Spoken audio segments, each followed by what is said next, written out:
forces de sécurité rassemblées pour la cérémonie commémorant le 46e anniversaire de l'indépendance nationale.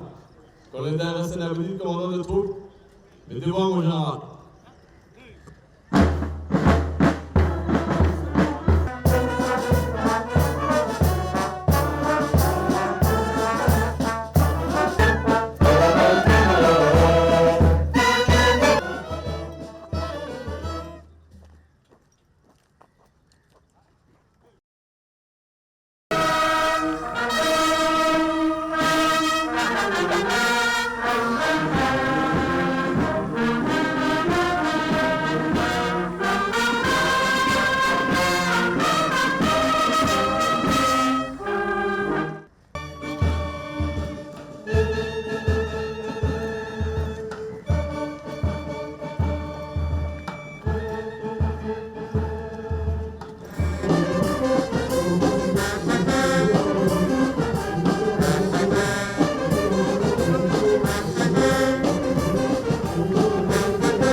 Excellences, Monsieur le Président de la République, chef du gouvernement et chef suprême des armées, Madame la Première Dame, Mesdames et Messieurs les membres du gouvernement, Madame et Messieurs les parlementaires, Madame et Messieurs honorables invités.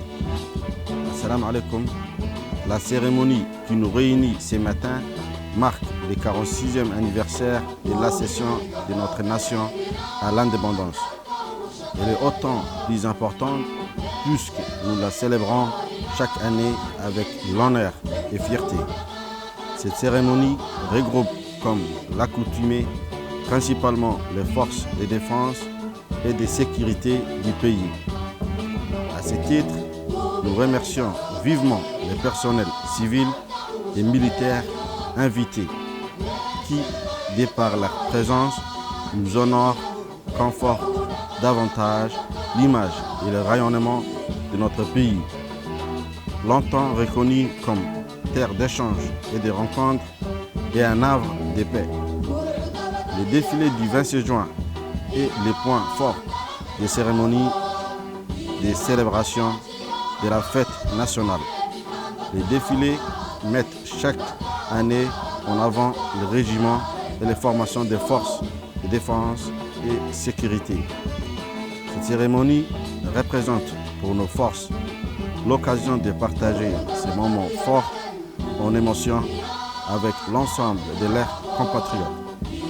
Excellences, Monsieur le Président de la République, chef suprême des armées, l'édition de la parade militaire de cette année représente en termes de chiffres quelques 2894 femmes et hommes et 1104 personnels embarqués sur les véhicules des troupes motorisées, soit un effectif total de 3998 femmes et hommes.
Le défilé militaire de cette année est ouvert, comme l'accoutumée, par le commandant des troupes défilant, le colonel Daher Hassan Abedid, chef des corps du régiment blindé. Le commandant des troupes est suivi par les représentants des commandants des institutions de sécurité, suivis de la garde au drapeau.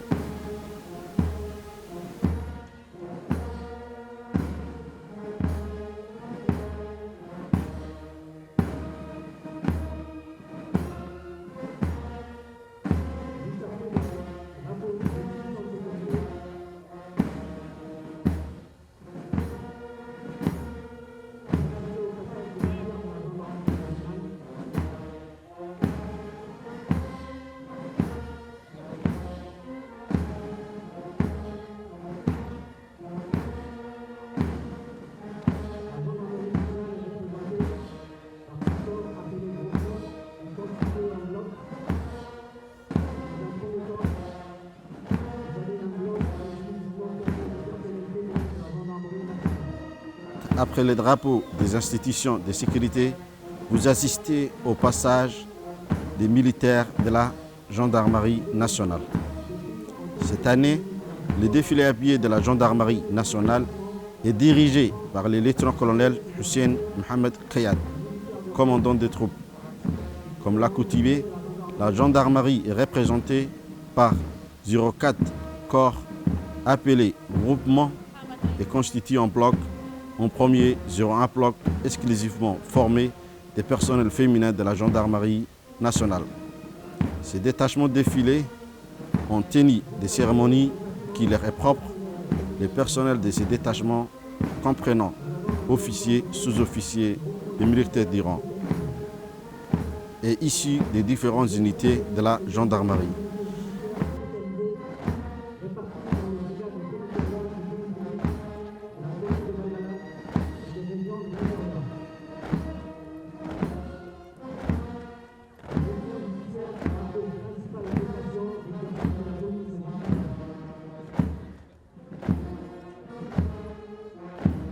Nous avons ensuite 01 bloc composé de groupements judiciaires et spécialisés défilant sous le commandement du sous-lieutenant Abdelkarim Mohamed Aden.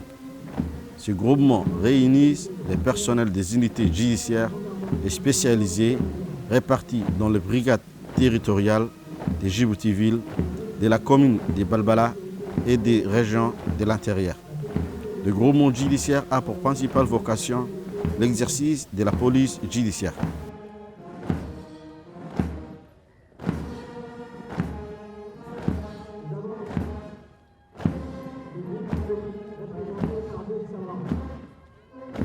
Le groupement est spécialisé, quant à lui, compte en son sein la gendarmerie des transports aériens, JTA, l'escadron de la sécurité routière, ESR, et de la gendarmerie des transports ferroviaires, GTF, qui ont respectivement pour mission la sécurité aéroportière, la sécurité routière sur les routes nationales et la sécurité ferroviaire.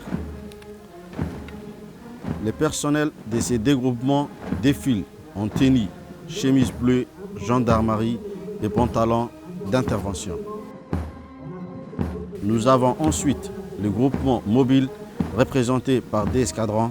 Le premier bloc suivi du second bloc du groupement mobile est commandé par le lieutenant Mohamed Ali Omar et défilant en tenue d'intervention la nuit.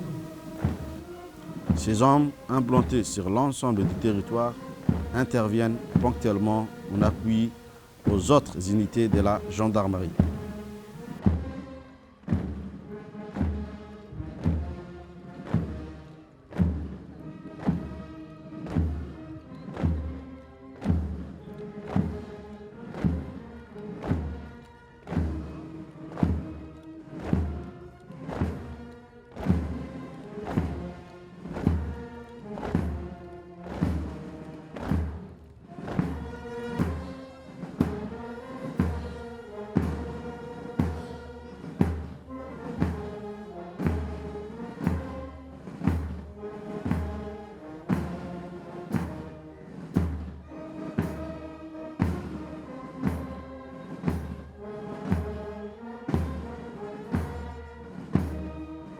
La garde-côte djiboutienne est une institution civile créée par décret présidentiel le 04 décembre 2010 derrière nœud des forces de sécurité de notre pays et le fruit de la vision du président de la République, chef suprême des armées, afin de doter notre pays d'une force de sécurité maritime professionnelle et compétente, capable de répondre aux défis du monde moderne.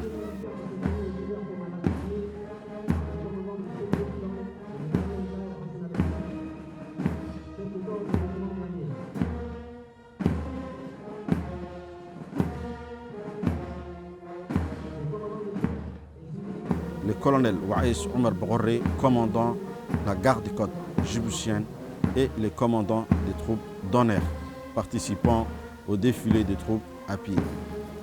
Viennent ensuite les éléments du groupe d'intervention mobile commandé par le lieutenant Mokhtar Jama Ousmane, qui sont spécialement formés au maintien de l'ordre et qui constitue les premiers blocs des troupes défilant de la garde-côte djiboutienne.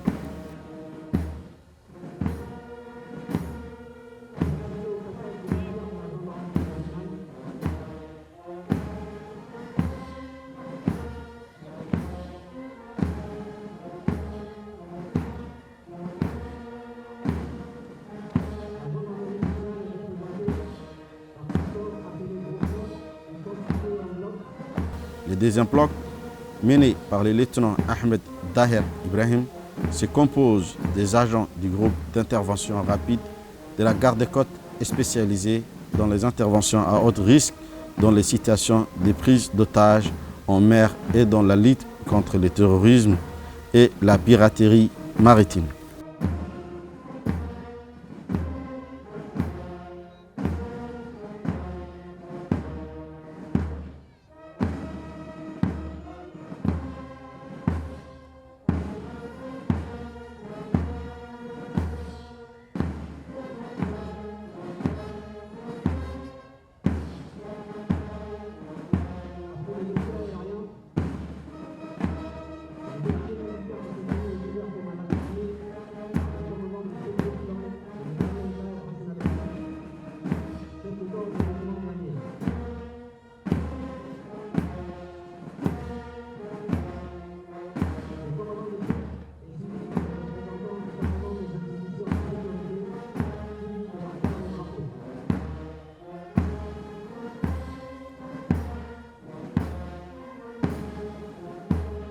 Le troisième bloc, sous le commandement du lieutenant Mahado Hamoud Ahmed, est composé des membres de différentes unités telles que les moyens navals, la brigade de recherche, des investigations et des affaires judiciaires.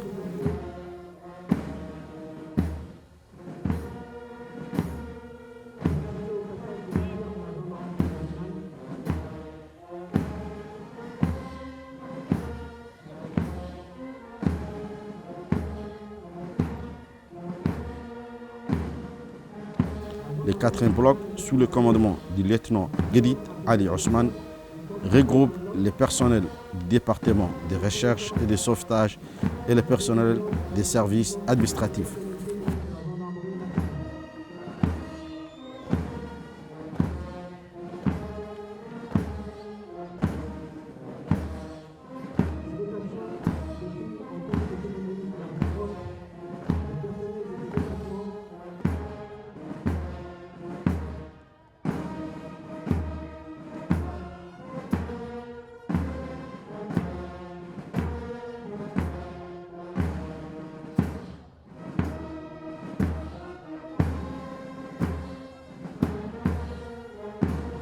La troupe défilante de la Direction nationale de la protection civile est composée de deux blocs qui sont le commandement du capitaine Mahat Ahmed Miguel, chargé de la logistique. Le premier bloc est à la tête du lieutenant Hamza Ali Hussein, suivi par le deuxième qui est à la tête du sous-lieutenant Sharmake Ali Hersi.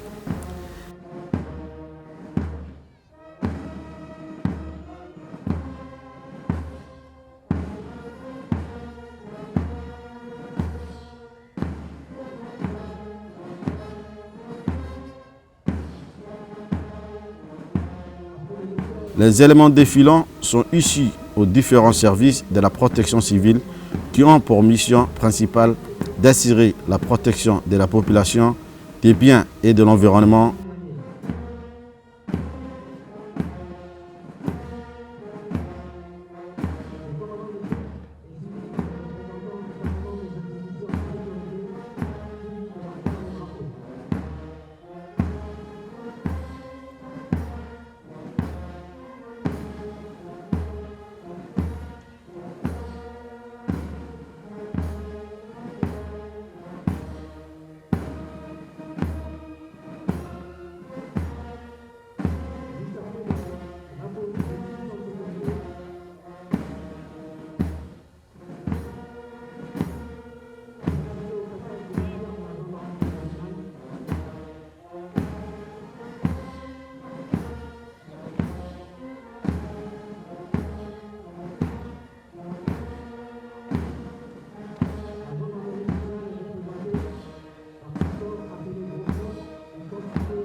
Cette formation, composée uniquement du personnel féminin de la police nationale qui passe devant vous, est conduite par le lieutenant Dilla Mirgan Omar.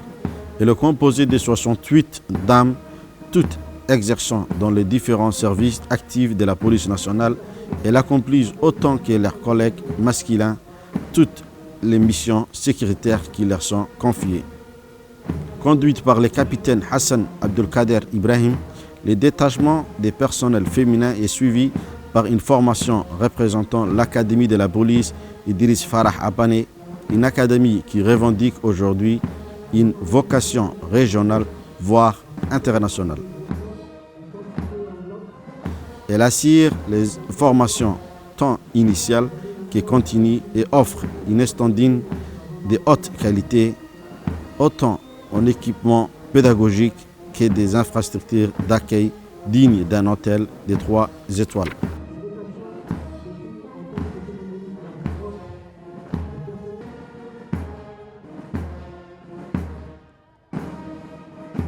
Dans la suite de la formation des officiers de la police nationale, passe devant vous la sécurité biblique conduite par le sous-lieutenant Sougal Sirid, qui a un très large département qui couvre l'ensemble du territoire avec des commissariats, des arrondissements, des postes de police et des antennes dans les régions intérieures.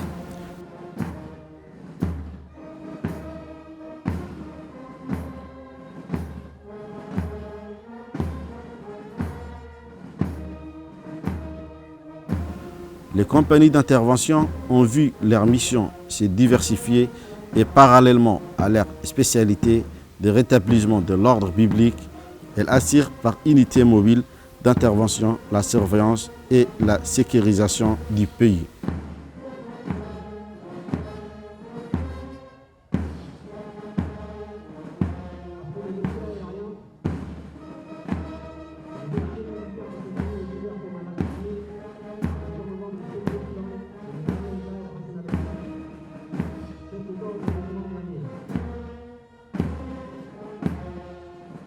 La compagnie FBU, prête pour être déployée en Somalie sous l'appellation compagnie ATMIS.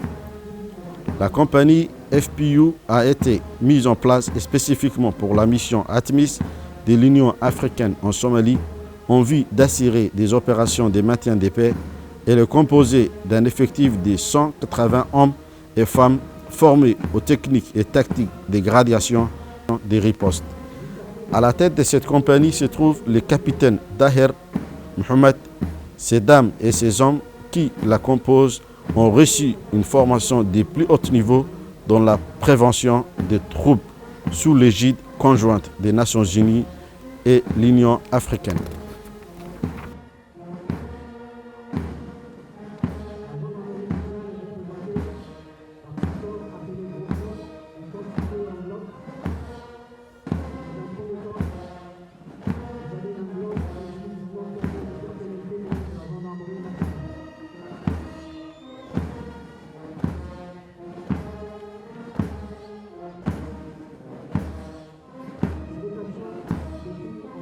Et enfin, pour fermer la marche du défilé à pied de la police nationale, l'unité spéciale d'intervention et de la sécurité diplomatique. Créée en 1979 sous l'appellation des brigades spéciales, cette unité a depuis changé de titre. Elle passe devant vous sous l'appellation des RED, unité de recherche, d'assistance, d'intervention et de dissuasion. Elle est couplée par l'unité de sécurité diplomatique. Cette unité d'élite est le fer de lance de la police nationale. Elle joue un rôle de premier plan et couvre un large éventail des objectifs à haut risque assignés à la police nationale.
Bien entendu, l'armée n'est pas une institution uniquement réservée aux hommes. L'équité est l'une des valeurs centrales de l'armée nationale. Chaque soldat a sa place, son distinction de sexe ou d'origine et l'égalité de traitement est entièrement garantie. Nos filles et mères des familles évoluent dans presque tous les métiers des grandes composantes de l'armée, à savoir l'armée des terres, l'armée de l'air, la marine et les services de santé. Pour ainsi dire que la gestion du genre occupe une place primordiale au sein de l'armée djiboutienne.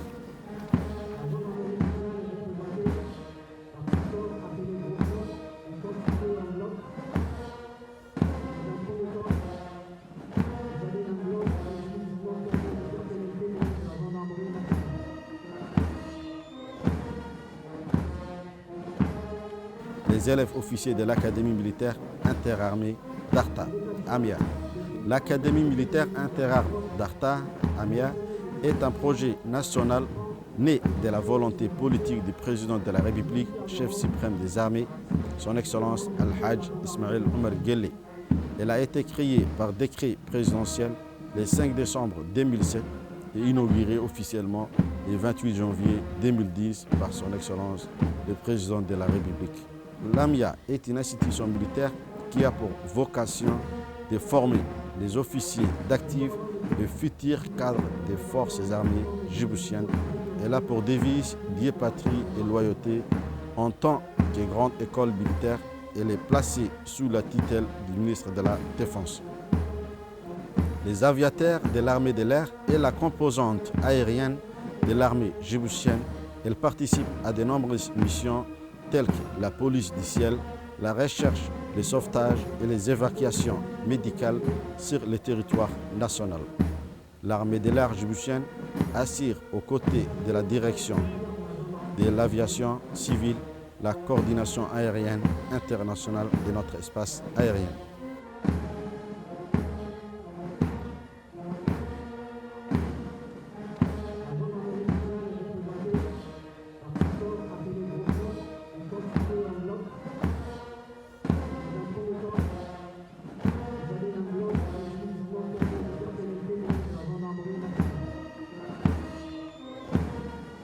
La Marine nationale djiboutienne est la composante navale de l'armée.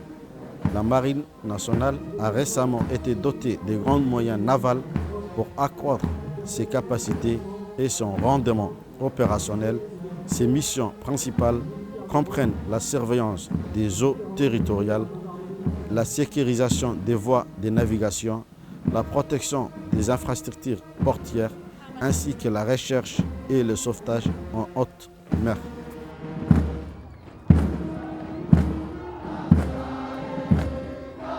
De la Marine nationale marque la fin du défilé des troupes marchant avec la musique nationale. À présent, c'est au tour des unités des forces de défense marchant au champ. Et en premier lieu, le régiment du quartier général.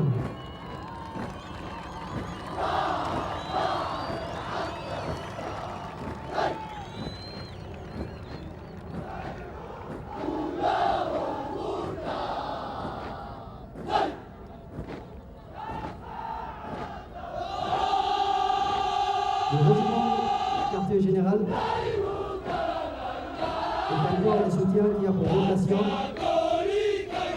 de soutenir les états-majors de l'armée djiboutienne. Le personnel militaire défilant devant vous appartiennent aux différentes directions, divisions, services rattachés structurellement à ce corps.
président Goulet de Hollande.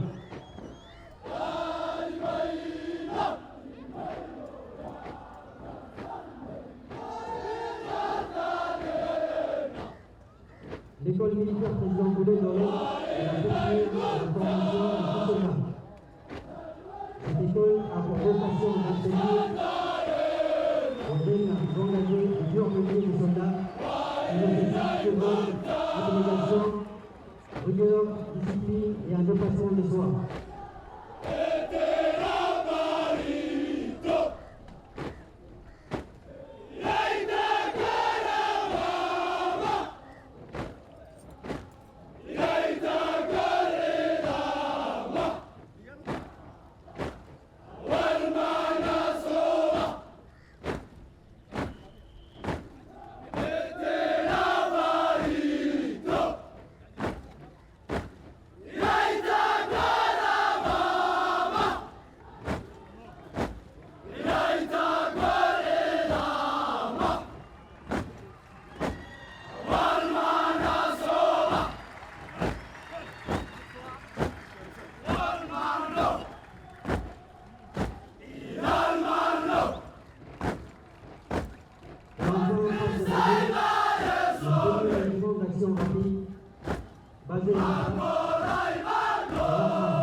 Employés principalement dans les situations d'urgence et de crise.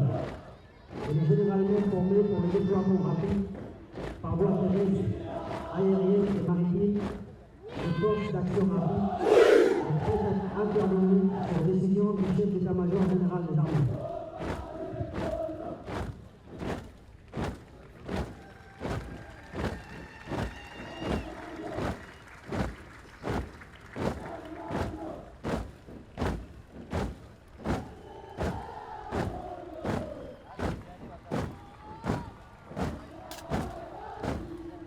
Le passage de l'unité du premier régiment d'action rapide vient de marquer la fin du défilé des beaux papiers des forces de défense et de sécurité.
Excellences, Monsieur le Président de la République, chef suprême des armées, honorables invités.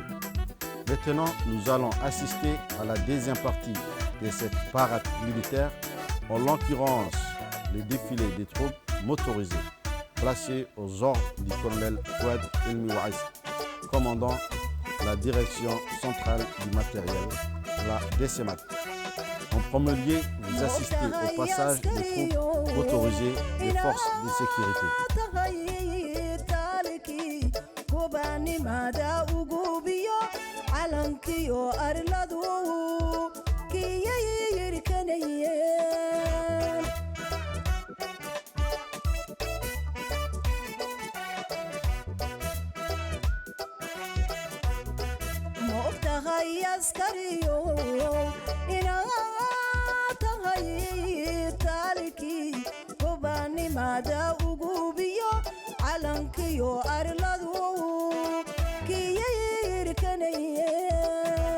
La garde républicaine, à leur tête les lieutenants Sugué Roblé et Labé, en formation en triangle pointe en avant et composé de 22 motards aguerris dans ces domaines.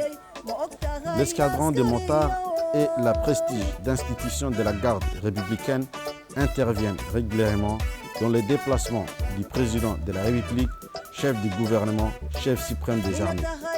Ils sont aussi sollicités pour d'autres missions sérieuses et expérimentées. Ces hommes accomplissent avec panaché leur mission.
Les motards sont suivis par les véhicules de la garde républicaine avec leur tête le lieutenant-colonel Mahamoud Igué Mohamed, commandant d'unité d'escadron et spécialisé. Nous avons apercevoir les véhicules légers. Figurent aussi parmi la troupe motorisée de la GR les engins blindés de combat d'infanterie tels que les Ratel 90, les PTR 80A,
À présent, c'est au tour de la troupe motorisée de la gendarmerie, commandée par le chef d'escadron Youssouf Ahmed Khaled. Les défilés motorisés rassemblent au total 46 véhicules de différentes catégories et 10 motocyclettes. Des motards des escadrons de la sécurité routière, dont les personnels exécutent des jours comme des nuits des missions de surveillance, de prévention, de secours aux besoins de répression sur la route nationale, axe quotidiennement utilisé par la quasi-totalité du trafic en provenance et à destination de l'Éthiopie. Les premiers véhicules sont constitués de véhicules légers et sont essentiellement les moyens des unités judiciaires des brigades territoriales. Ces moyens sont notamment employés pour les diverses missions des polices judiciaires, des surveillances, des circonscriptions. La gendarmerie nationale aligne cette année des véhicules spécialement dédiés à la brigade cynophile de la gendarmerie. Cette jeune unité canine dispose de chiens entraînés à la détection d'explosifs et d'armes. Elles viennent renforcer significativement les capacités des institutions en matière de sécurisation des sites névralgiques et des installations sensibles. Viennent ensuite les moyens roulants de l'escadron de la sécurité routière, composé principalement des Toyota Hardtop qui sont employés pour la surveillance et la sécurisation du corridor national de la RNR allant de Djibouti à Gallafi. Juste après, nous avons des véhicules d'intervention dédiés aux interventions d'urgence et à haut risque du groupe d'intervention de la gendarmerie nationale. Ils sont suivis par les moyens roulants du groupement de la gendarmerie mobile dédiés aux missions de maintien et de rétablissement de l'ordre. Ces véhicules sont pour la plupart aménagés et configurés à leur mission. Juste après, nous avons les véhicules blindés du groupe d'intervention de la gendarmerie. Viennent ensuite les grands moyens de soutien logistique et de transport de troupes destinés à appuyer sur les terrains d'action. À la queue du défilé motorisé de la gendarmerie, nous avons enfin les ambulances des services de santé.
ifka intaan ku noolahay een ilka laydhigin waxaad igu ogaataa ood kuur qabowda armiga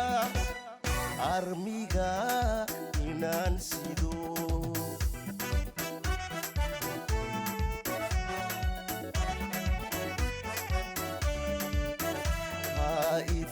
intaan ku noolahay een ilka laydhigin waxaad igu ogaataa. La compagnie de la circulation routière.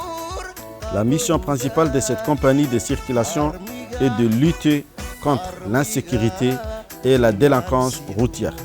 Pour enrayer ces flots, ce service conjugue les actions préventives et répressives, notamment par la sensibilisation des usagers de la route,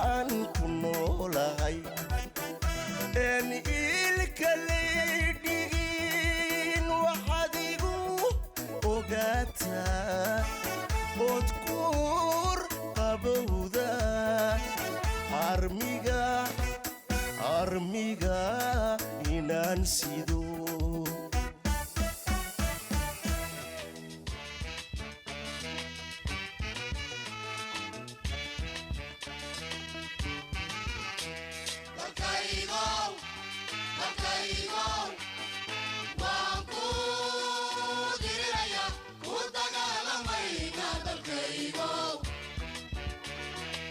les moyens de transport et d'intervention de la sécurité publique.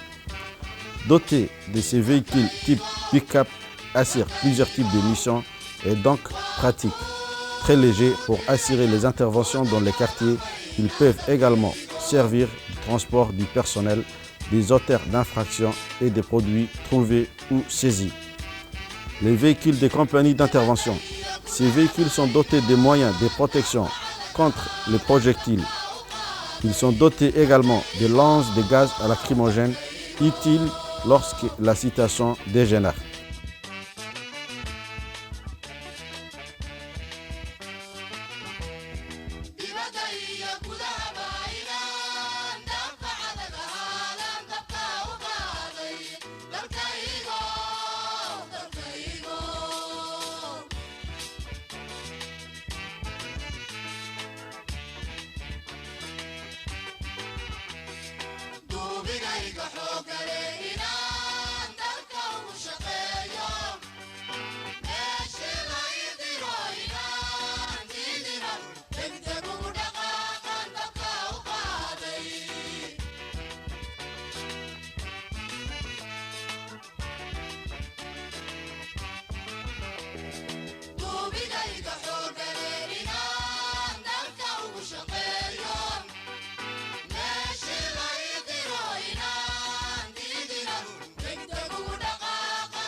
Les véhicules FPU.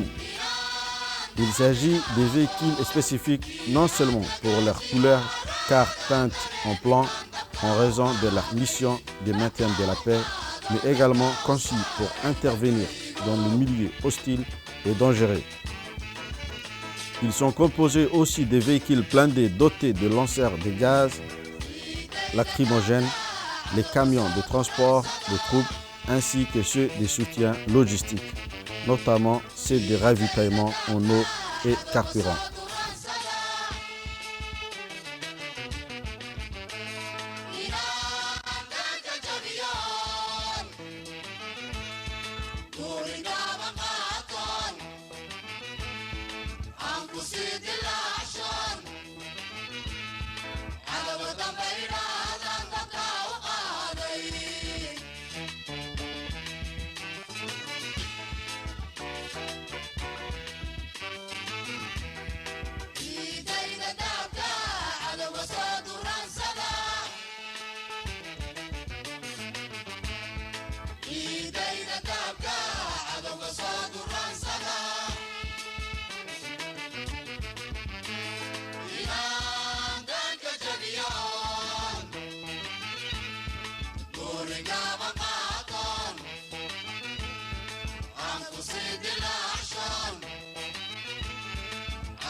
La garde-côte djiboutienne continue d'intégrer, comme à l'accoutumée à son défilé des troupes motorisées, une démonstration des bateaux à sa disponibilité pour exécuter les missions de patrouille de surveillance maritime dans le domaine maritime djiboutien.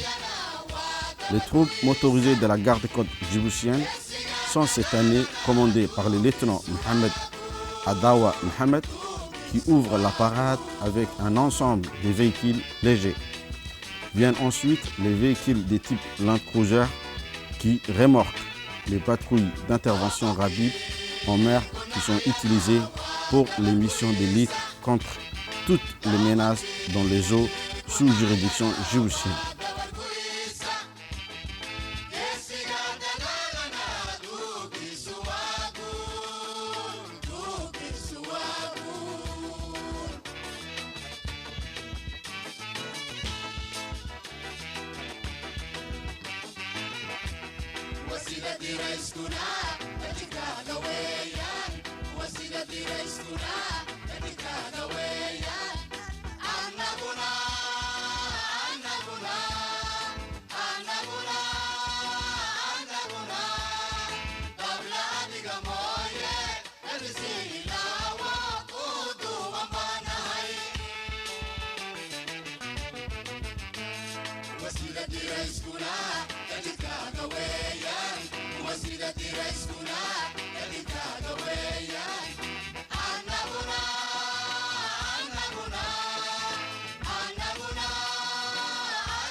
À présent, vous assistez au passage des véhicules de la direction centrale du matériel.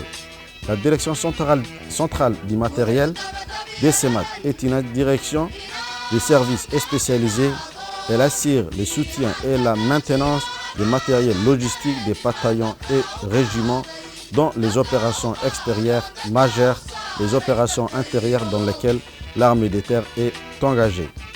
Au cœur de la maintenance opérationnelle et disposant les savoir-faire uniques, la DCMAT se distingue par la polyvalence de ses spécialités de maintenance en mobilité terrestre, armement et en électronique, approvisionnement, dans l'expertise en gestion de stock, la conduite des formations techniques. Les véhicules paradant ce jour représentent les différentes cellules composant de cette direction, à savoir les véhicules de la cellule protection, ceux de la cellule ravitaillement et transport, la cellule carburant et enfin la cellule dépannage.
à présent entre en scène les bataillons de transmission, à sa tête le chef des bataillons Ziad Abdullah Hussein, les véhicules du commandant de transmission de l'armée djiboutienne. Créé très récemment sur décret présidentiel, ces bataillons est désormais le plus jeune des corps et formations des forces armées djiboutiennes. Juste derrière le véhicule du chef de ces bataillons, vous assistez au passage des véhicules symbolisant les différents systèmes d'information permettant la numérisation de l'espace des batailles. Ces systèmes permettent à l'armée d'obtenir, de diffuser et de traiter en temps réel les renseignements nécessaires aux différents échelons de commandement.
Les dispositifs du régiment d'artillerie s'articulent en 3 blocs. Le premier bloc est composé après le véhicule du chef de corps du régiment d'artillerie, colonel Mohamed Hirsi, défilent pour cette édition les radars de reconnaissance de type LDP-06 montés sur le véhicule dont a été doté récemment ce régiment. Ce système sert en temps de paix à surveiller les frontières, les cibles militaires, les endroits clés et les zones sensibles. Les lance-roquettes multiples. Ce système d'armes est capable de traiter ou d'anéantir à une minute des objectifs déployés sur plusieurs dizaines de kilomètres et s'achève très utile dans les missions d'appui aux offensives des forces terrestres.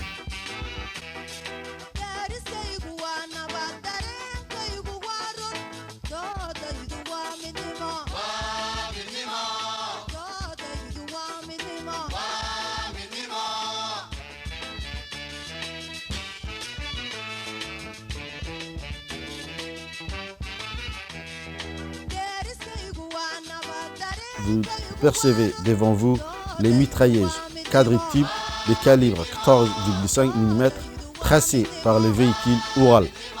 La mitrailleuse 14,5 mm est un système d'armes sol-air lourd automatique à tir continu.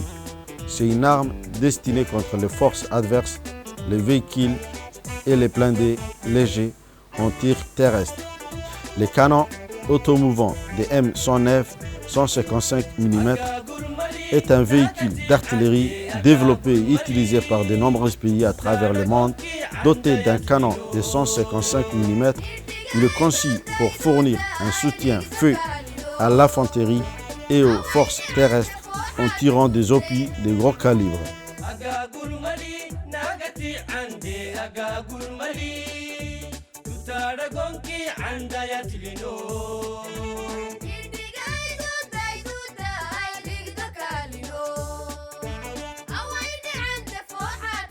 Le troisième bloc est composé de mortiers 120 mm modèle F1 tracés par les véhicules Unimog, portée maximale de 8200 mètres avec des munitions standards. Les obus D30 122 mm tracés par des véhicules Oural.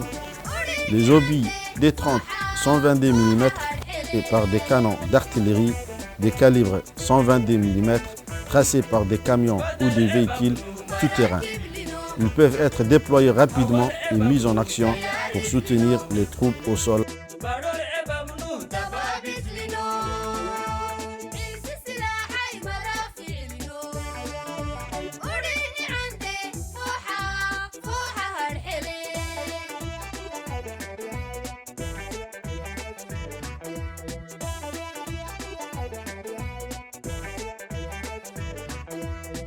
عندي كوسيتني عندي مع الركبتو عندي مي رحتي كهتنجي حلي ودي تميكي كار حسيني حيل اللي عندي المدمدينو ني عندي كوسيتني عندي مع الركبتو عندي مي رحتي كهتنجي حلي ودي تميكي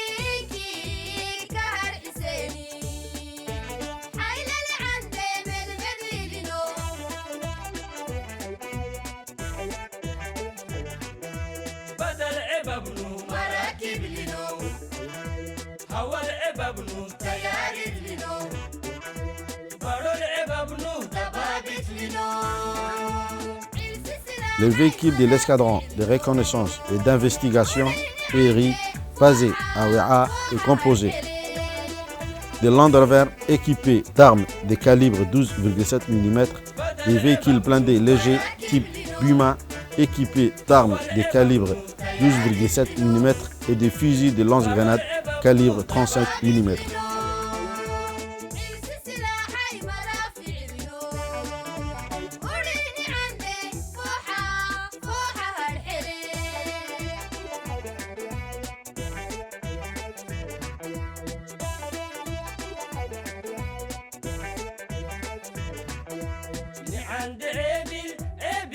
عندي بهوي ويملي ناقتي فدا تكيا اليميني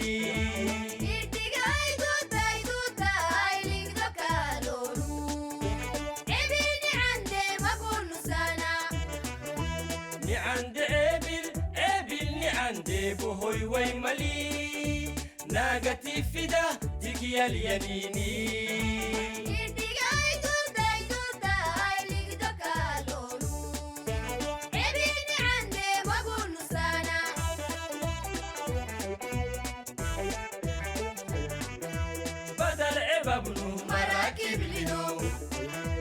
هوا العباب نو تياري لنو بارو العباب نو دبابت لنو عرس سلاحي مرافع لنو وريني عندي فوحة هرحلي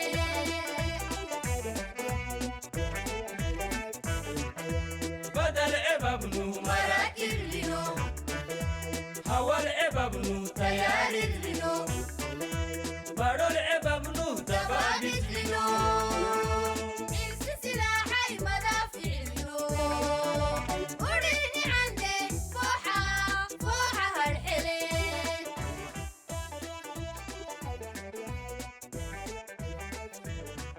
Le Ratel est un véhicule de combat d'infanterie adapté aux exigences des offensives rapides, offrant une puissance d'effet maximale et une mobilité stratégique aux unités d'infanterie mécanisées destinées à opérer sur de vastes distances.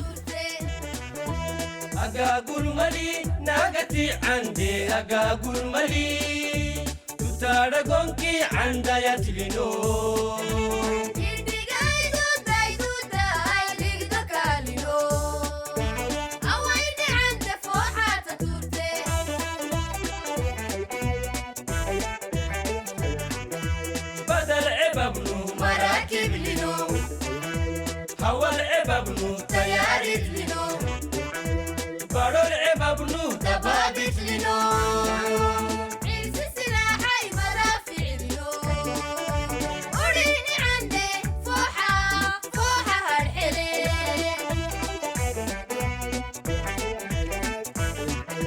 بدل عباب نو مراكب لنو هوا العباب نو تياري لنو بارو العباب نو دبابت لنو عرس سلاحي مرافع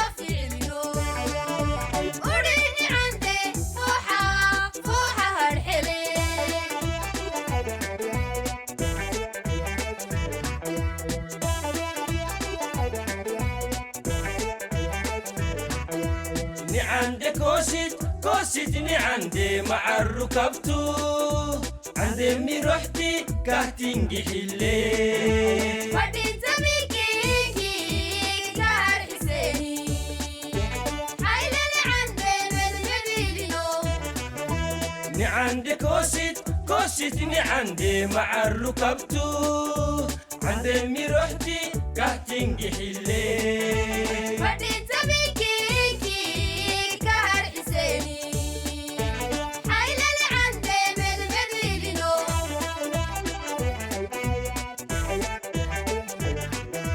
بدل عبابنو مراكب لنو هوا العبابنو تياري لنو بارو العبابنو ضبابط لنو عرس سلاحي مدافع لنو وريني عندي فوحة هالحلي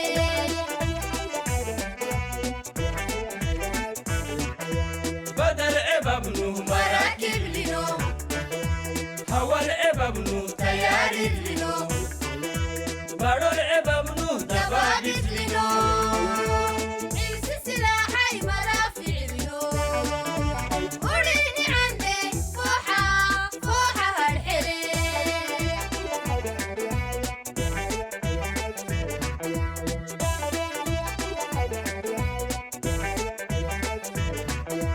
نعند عبل نعند بهوي ويملي ناقتي فدا تكيا اليميني إرتقاي دوتاي لقدو كالونو إبني عندي ما كل سنة نعند عبل نعند بهوي ويملي ناقتي فدا تكيا اليميني إرتقاي دوتاي لقدو كالونو إبني عندي ما كل سنة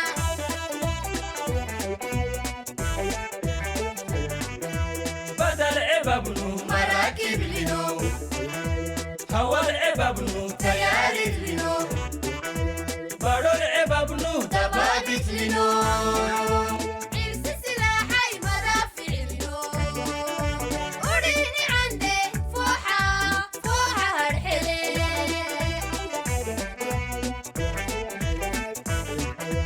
بدل عبابنو مراكب لنو هوا العبابنو تياري لنو بارو العبابنو ضبابط لنو عرس سلاحي مدافع لنو وريني عندي فوحة هالحلي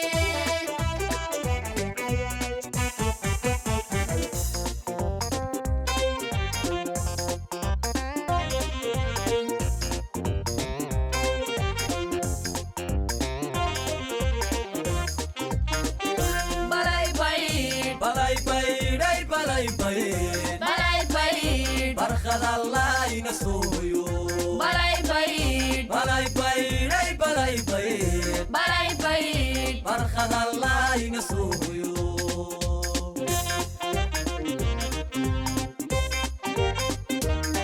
الشجون بالخير نهار طبيعي لباسك وبط سنك ورب وحداي بدارك وردا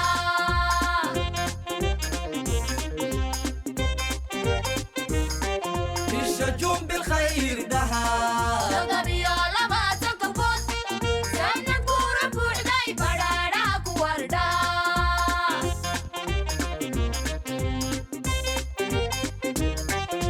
ديل يا هاي بري صدا يا هاي بريسة برقة مالك قلدا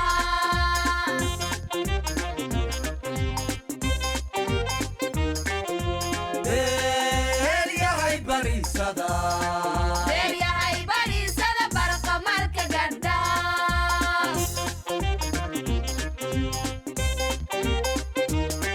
بعد موجة ديلا مراكب تبوحدين بارود رديان يا رضا بدني هودا حب بالغايا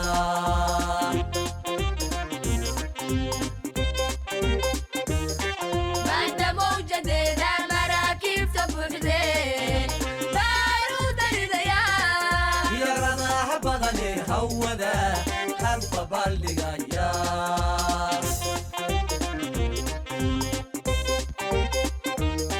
sayruuqa balala buuraha dushooda gaaraha ballaadhana dhulka boodhka kiciye maalintii balaayada baabi'i cadowgeen loo bogay adayskale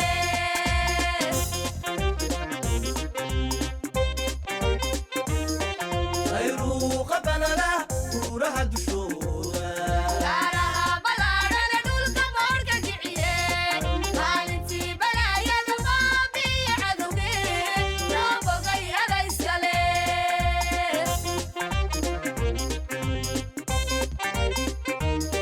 dadweynaha buseele baabacada ruxaya kuwa baydiniyo bulshada wadiga kuwa bayda wayli dila sharafta loo xidho intaasaa isbiirsaday bandhigaaga maanta ciidamada u soo baxay bilicdaada weeyaan dadweynaha buseele baabacada ruxaya kuwa baydiniyo bulshada wadiga kuwa bayda wayli dila sharafta loo xidho intaasaa isbiirsaday bandhigaaga maanta ciidamada u soo baxay bilicdaada weeyaan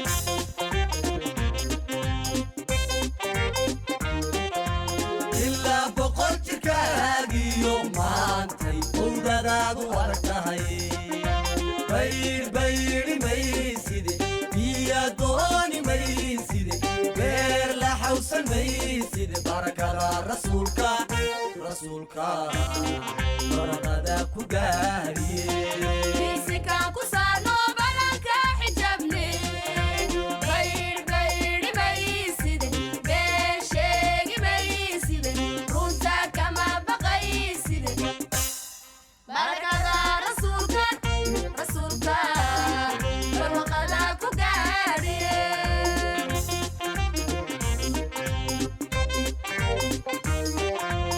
ilaa boqol jirkaagiyo maantay owdadaadu adag tahay baydhi mayside biya dooni mayside beer la xawsan mayside barakada rasuulka barwaqada ku gaariye fiisikaan ku saarno balanka xijabne baydhi mayside been sheegi mayside runta kama baqayside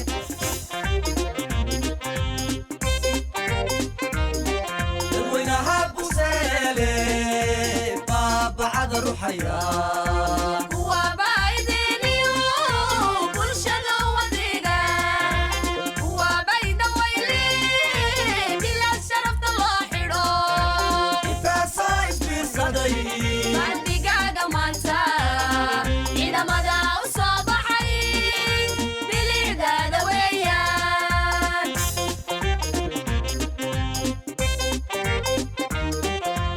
ilaa boqol jirkaagiyo maantay owdadaadu adag tahay baydhi mayside biya dooni mayside beer la xawsan mayside barakada rasuulka barakada ku gaariye